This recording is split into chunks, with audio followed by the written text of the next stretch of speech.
Note कर लें sir. आप सही का फैसला कौन जस्ट करने वाले होते हैं? प्लीज 5 प्लीज किलो राशन खाएंगे मैं चंचल यादव को बुलाता हूँ। राजभर जी प्लीज वेट, आपको मैंने आउट ऑफ टर्न सर समय दिया, please wait. Chanchal Yadav Samajwadi party के प्रवक्ता हैं, ये स्पीच को किस कैटेगरी में मानते हैं आप नवनीत राणा के? देखिए, भारतीय जनता पार्टी जो है लगातार ध्रुवीकरण की राजनीति करना चाह रही है और उसमें प्रयास कर रही है। मैं बता दूं आपको कि पहला चरण, दूसरा चरण, तीसरा चरण, ये तीनों चरण जब खत्म हुए हैं तो अभी हमारे बीजेपी के प्रवक्ता साथी ने एक बात कही कि हमारे यहाँ जो बयान प्रधानमंत्री जी, गृह मंत्री जी और राष्ट्रीय अध्यक्ष जी और प्रदेश अध्यक्ष जी, मुख्यमंत्री और प्रवक्ता इतने लोग दे वही मान्य होगा। आप मुझे बताइए एक चीज कि प्रधानमंत्री जी ने खुद अपने सभाओं में जिस तरीके की बयानबाजी कर रहे हैं उससे ये मालूम चल गया है। आपने देखा होगा जिस तरीके से इन्होंने कहा कि देश के संसाधनों पर पहला हक मुसलमानों का, ऐसा आदरणीय मनमोहन सिंह ने कहा था पहले कभी। आप सोचिए, सरेआम झूठ बोलने का काम किया उन्होंने।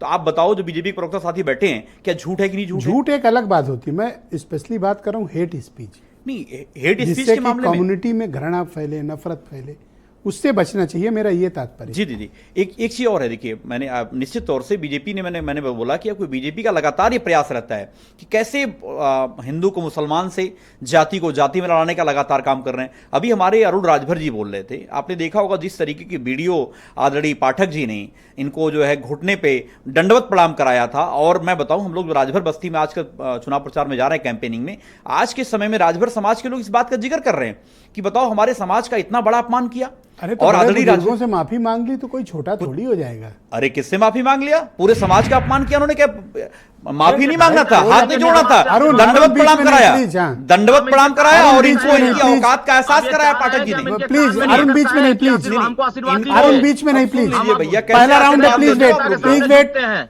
आप पहले राउंड में मत टोका टाकी करें, मैं आपको समय दूंगा, आप अपनी बारी में कह लेना। मैं कह रहा हूं कि आप इनकी बात पूरी हो जाने दो।